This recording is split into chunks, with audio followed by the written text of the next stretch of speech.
All right, here we go. Uh, Good afternoon, good morning, depending on what part of the world you are and the time that you're watching this. My name is Jared Forte, and this is the 12th session, session 12, the last session of the first week of July, July 3rd, 2014, of Notes from the Route. This is a show where we talk about some of the ideas that I'm writing about. Hopefully, you can give me some feedback on it. Let me know what you think about. If I'm crazy, if I'm out of my mind, or if you agree. Hopefully, some of the ideas are helpful to you, and you can apply them to your thinking and to the work that you're doing. Um, and hopefully, your feedback will help me sharpen the way that I think about things, and we can have a dialogue about it. I'm using this as a part of my writing process. You'll see different iterations of these ideas going forward in the future. So this is like one of my drafts. It's a public draft, so you can kind of see how it all comes together. This has been a really interesting week. This is my third week of doing the show, 4 shows a week, and I was coming into the week. I was more prepared than I had been at any other time. The first week, it was just, okay, let me just try this and see how it works, see what I can do, and just getting through doing the episodes and getting comfortable with just dealing with the technical aspects of setting everything up and making sure it goes to YouTube and all of that. So the first week was just about getting on air and figuring out how that part works. The second week, I focused more on my content, my presentation, and I felt more comfortable with the way that I was organizing my ideas and presenting them. Um, and this week, I was saying, well, let me take it up a notch. So on the days that I was off, I did a lot of prep. All of my shows were scheduled a week in advance. I had already done my notes and my prep. I did a little bit of design on the event site and did some, to make it look nice in the, if people were looking through the events on the Google Hangout page, I had a little bit of branding up there. I did that. So I was like, okay, I should go, this week should go smooth, and I should keep moving forward and progressing. I didn't intend for all the episodes to center around productivity. That's just the way that it did. But ironically, this was like the least productive in terms of like organized and focused, and it's the least focused that I've ever been. During the time that I've been doing the show, I actually, came into it with a plan of being able to incorporate this into my normal workflow, and I had really ambitious schedules in terms of what I was going to be able to do, the energy and the attention I was going to be able to give to different aspects of my endeavors. And it didn't work out that way. I think the first thing, on the first day, on the first presentation, we were talking about of the week, it was session 10, 9? Yeah, 9, 10, 11. Yeah, it's session 9. We talked about the long-term and short-term goals, the conflict or the relationship between those things. And as I was going through that presentation kept growing and growing and growing. It's probably one of my longest sessions. And I think it got so long because I still struggle with that, dealing with being able to focus on the work that's at hand and also maintain a vision for the future. It's a very tricky balance that I struggle with still from time to time. I know when I was younger, I had no problem projecting into the future and creating these long-term, audacious goals that I would have to grow into. But the interesting thing about those big goals that I set for myself was that I was doomed by them because they were too big for me to get started on. I didn't understand, okay, well, this is what I want to achieve, and this is what I want. If this is what I want to accomplish, well, what's the first step? What do I do right now? What can I do right now that's going to move me in that direction? And also, you get lulled into this false sense of accomplishment. That process of going through and creating a vision it can be a liberating process, and it feels wonderful to think about the possibilities that are there, and those possibilities are real, but that sense of that buzz that you get from thinking about it, you can confuse that for the actual progress that you need to make to achieve it. And I think that I fell into that a little bit this week when I thought about, okay, I got this show that I'm going to do. I'm all set with that. So now that that's set, let me add these other items. Let me do these other things. And it's not that I was trying to do too much. It was that I wasn't taking the time to take care of myself. I didn't sleep the way that I normally sleep. I stayed up too late on Sunday, so coming into Monday's show, it was straight off of like no sleep. And then I overslept on Tuesday and woke up and didn't have time to prepare. I did yesterday's show from a different location. My setup was different, and I came in. I didn't even look at yesterday's show. I didn't watch it back because I felt like I was just rambling all over the place. So this is all this, all of this vision that I have for the way that this week's shows were going to go came up against the reality of the way it actually went. The good news is that it all got done. The ideas all got presented that I intended.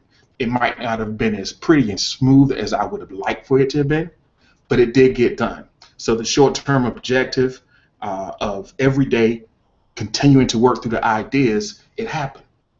So I have to be okay with that. And when I look back at it, I'm gonna because I have to pull my ego out of it. I know I want to look good and I want to sound good. I want to be able to influence people with the ideas I have and make connections with the ideas that I have. I have to kind of pull my ego out of it at this point if this process is going to be helpful to me.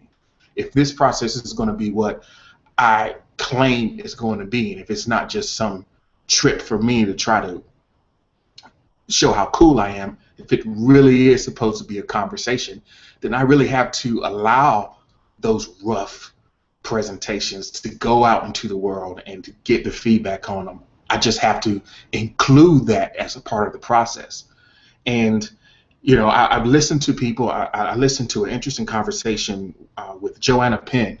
She has a website called The Creative Pen, and she was interviewing an author. His name escapes me. I'll include it in the show notes and a link to the podcast. But he was talking about the long-term game and having this long-term game plan, to being able to know that it's not about that short win, and you don't compromise, don't take the shortcuts. It's going to undermine your later success. And that was really the whole idea of that discussion about the conflict between the short term and the long term. The more margin that you have that will allow you to make the better decision for what you ultimately want, the better off you'll be. Now, as the week went on, I got through the first conversation of the week was about long-term and short-term goals. And I started talking about habits and tactics, habits versus tactics. And then I was having that conversation and talking about that on that day was such an ironic thing for me. I was so completely out of integrity in terms of, okay, I wasn't living that at all. But my point isn't to preach to you about how to live. These are ideas that I'm presenting that I struggle with just as well. But my habits have been completely off this week, particularly my sleep habits. I really believe, like when I'd never set New Year's resolutions anymore. This year I did set two. I said I want to get more sleep and be less ashy. And the be less ashy part was just sort of a way of saying I want to do a better job of caring for myself. And one of the simple things that you can do to care for yourself is just put some lotion on. We had an extremely cold winter here, and the wind would cut through your skin, and you could walk around looking really gray. And I found this really great natural lotion, and I went to this African American festival in downtown Baltimore. A lady was set it up. She makes it at home with these natural ingredients, and it was such an awesome cream. I said, well, if I just do this, if I just put this cream on my skin, it's a little thing to say, okay, I care about myself. That's an awesome habit, and that's a great thing to try to live up to. And then the getting more sleep, crucial, just get more sleep. And that, that has been, when I got the right amount of sleep and I came into a situation fresh, then everything works well from there.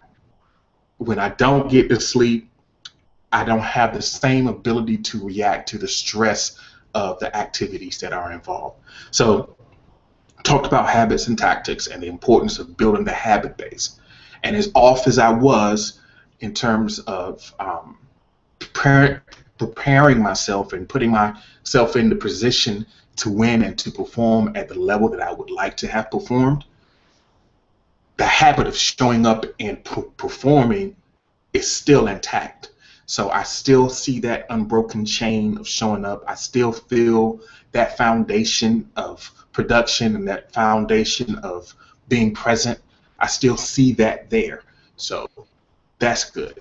And then now the tactical pieces of it are going to be coming into for even more as I learn better ways to present, learn better ways to build the audience for this conversation, because I do want as many people to be involved as are interested in the ideas that I'm talking about. I'm not trying to hide out and not promote this thing. I want to build a community around the ideas. So there are going to be some tactical things that I'm going to need to master in order to get the ideas out there. And hopefully I can keep the momentum going and keep my face out there, keep the ideas out there, and let that ride out. So the second day was habits and tactics. I wonder if you have comments, if you leave a comment on the habit that's been most influential in your success, or the habit that you aspire to incorporate into your life that you think will make the most difference. I would love to hear your feedback on that. What habit are you building right now? Or what's the next habit you want to bring into your life? And then yesterday's conversation, Wednesday session 11 was about tools and talent. And I really didn't get that much into talent because I was hung up on tools. And I briefly talked about the music production background, and I want to say more about it because that is where the biggest thing that had an impact on me in terms of when I was producing music, when I first started producing music, the attachment that I had to the first gear that I got, the first things that I used to make music, that attachment was so strong that I resisted all the other things that came along, during the way, and I lost years of productivity because I didn't have access to those tools, and I didn't want to learn to use the different tools that were available. I let the tools get in the way of my productivity, and even to this day, I do have a preference to creating with certain tools. Really creative people, though, they don't care what is there. They can make things out of what's there. They're not hung up on it. They have an understanding of the basic language and the basic functions of things, and a great guitarist can pick up anybody's guitar and play. It might not be as comfortable as his own, but his skills are transferable. His skills sort of transcend the tools that he uses. His talent transcends tools. The tools are just that. They don't define things. So yesterday's conversation was more about tools than talent. I think that the big idea is that, for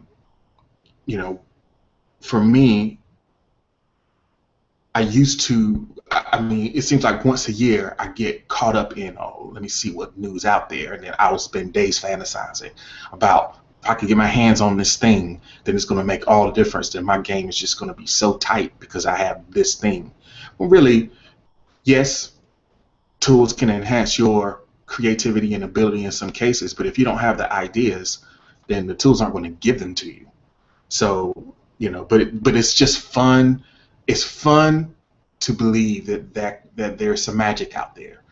It's always fun to think that there's going to be some kind of magic pill, and we are all susceptible. I suspect that you are susceptible, as I am, to falling into that fantasy of, oh yeah, if I could have this one thing, if I can get a hold of this one thing, if I can, bring this new tool into my process, then it's going to just make everything so easy. It's just going to change everything. And there are some game-changing tools, Um, but there has to be some sort of underlying process or some kind of goal that you're trying to accomplish, some kind of product you're trying to present that you're using that for in order for it to make any difference in the world. So so those were the ideas that we talked about this week, and that was my struggle in dealing with my own productivity issues um, as I thought about those ideas. Now, last week in the recap show, I gave you a preview of what we're going to be talking about next week. I was so productive and so focused this week that I don't have a clue what we're talking about next week.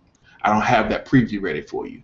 But if you're following me on G Plus, if you're following me on Twitter or whatever, wherever the case may be, keep your eyes open. You will find out. I'll be releasing the schedule for next week as I prepare those sessions. I do have some notes, but I'm not really sure exactly which way I'm going to go with it. I hope you subscribe to the YouTube channel so that you don't miss any of the episodes. You can also find the episodes at jaredforte.com. That's the blog where I post some more writing and all the episodes of notes from the route. There is a little bit of a lag.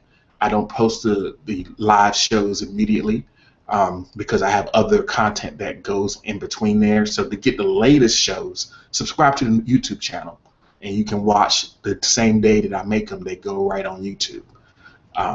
But go to the blog, connect with me there.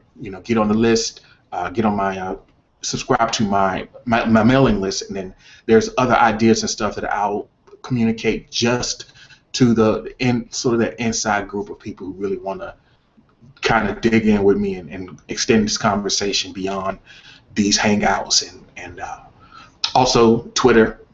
Follow me on Twitter at @thisjared.